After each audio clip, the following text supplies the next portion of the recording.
Yun, good morning mga pango. So, panibagong video na naman tayo. So, 'di ba lagi kong sinasabi sa inyo na mag-ipon, mag-ipon, mag-ipon. So, mag-save ng mag-save, 'di ba? Pero ngayon, iba naman yung video natin. Kung may trabaho ka naman, subukan mo rin na gawin mo rin na mag-enjoy, mag-travel ka. Hindi kailangan ng ibang bansa. Halimbawa, nandiyan ka lang sa Manila, punta ka ng mga punta ka ng mga Batangas, ganon, punta ka ng mga Zambales.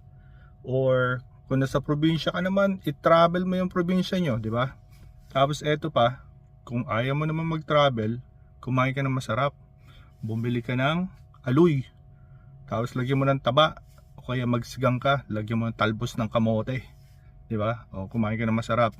Eto pa, kung ayaw mo ng mga sinabi ko, i-treat mo naman yung sarili mo. Bumili ka ng panty at bra, o kaya brief. Baka mamaya kasi cellphone, gano'n, nakalimutan mo nang bumili ng alam mo na yun, butas-butas na yung brief, okay lang. Alam mo naman yung sa mga babae, syempre.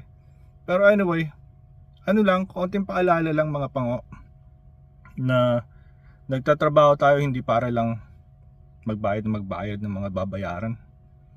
Enjoy din paminsan-minsan.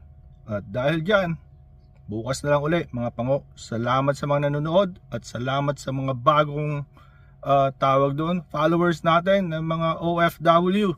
So yung mga OFW dyan na katulad ko, guys, mag-shopping na kayo. Kumain na kayo ng aloy. O kaya kung walang aloy dyan, ibang isda naman. Pero lagyan nyo ng taba, masarap yun.